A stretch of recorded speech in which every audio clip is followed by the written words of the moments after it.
Moni ndine Jackie. Nde nkhani yathu ya lero ikutitengera ku USA. Ku Newark, ku USA. Ndiye inu tatengani chakumwa tenticheze.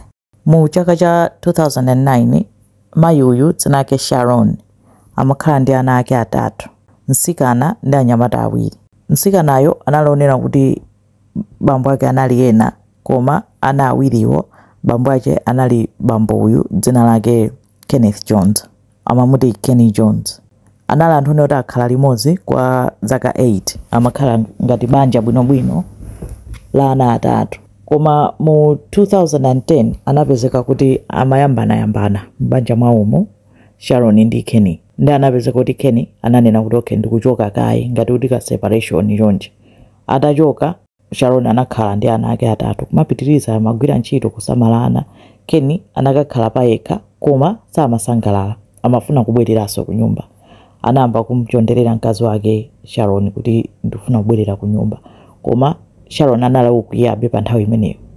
Nde anala kuchondererabe koma mbali inayi anapezeka kuti Kenny uja anakumana ndi mtsikana uyu ku ntchito dzina lake Nedaya Venables. Nedaya anali ndi zaka 18.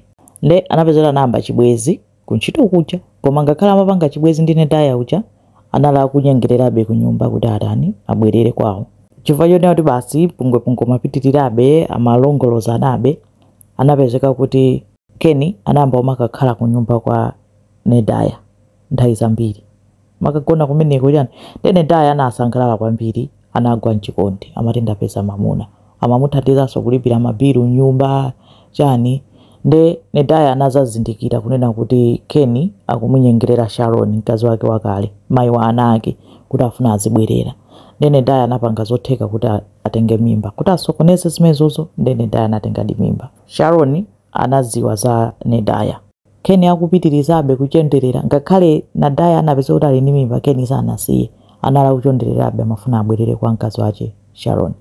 Nde Sharon anavomera, anamukhululukira zomwe anayamba nazo kuti achabwino zibwerera ku nyumba.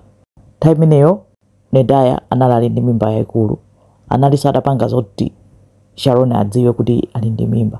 Koma izo sizinamuletse Sharon anatsegulaso chitseko kunena kuti Kenny abwerere. Nde Kenny anabwerera ku nyumba kukakhala komwe amafuna nthawi yonseyo analafuna kuti abwerere kwa mkazi wake ndi ana ake. Nde ulo anapezeka kuti wampasa Nedaya mimba analibe nazo ntchito. Anamusiya kubwerera ku nyumba. Then Nedaya anapsa mtima kwambiri. Nedaya anayesesa kumamuchita contact Kenny uja kuti zibwerera chani. Kenny analibe nazo ntchito. Anamuduliratu kuti iwe sindikufuna ndabwerera ku nyumba, chomwe ndimafuna ndachitani ndachipeza. De mutu mwa Nedaya anayamba kuona ngati kuti amene akusokoneza chilichonse ndi Sharon. Kuti popanda Sharon iyo Kenny akhoza kutani kubwerera ku nyumba. Nde mu 2010 Nedaya ali ndi mimba ya miyezi 6. Anauza cousin wake wa zaka 15 kuti amuthandize. Anamuza kuti tiye tipite ku nyumba kwa Kenny tikammenye Sharon.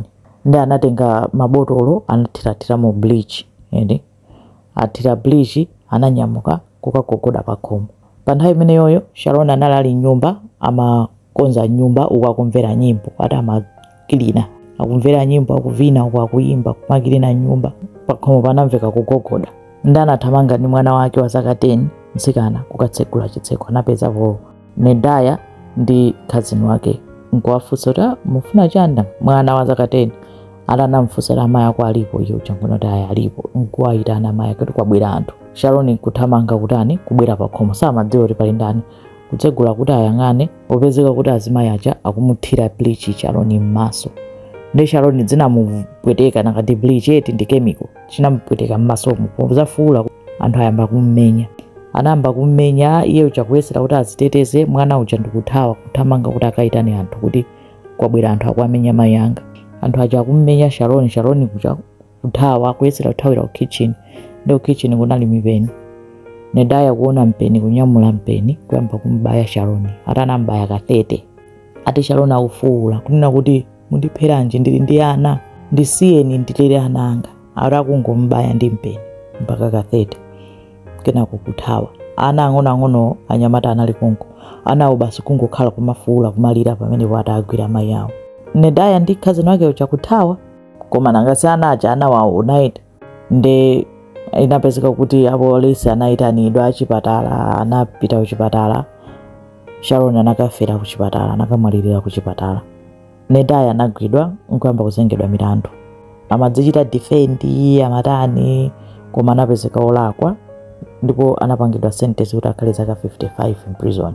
Adamanga anapita mu prison uja sana akhaleso ndi nthawi yomwe anapezeka kuti wamwalira mosadziwika bwino. Nedaya uja ku prison abale ake ndi amati yayi chilipo chomwe chachitika. Amakhulupirira unena kuti abale ake a Sharon anatuma anthu kuti anchite chipongwe mu prison. Ndi mpaka anapempha investigation chanjani koma kuchokera nthawi imeneyo mpaka pano nkhani imene inangozizira palibe amene amayilabadira. Koma imene ndi nkhani ya Nedaya ndi Sharon ati nsanje mpaka anakapha akaza chibwezi chake. Zikomo kwambiri.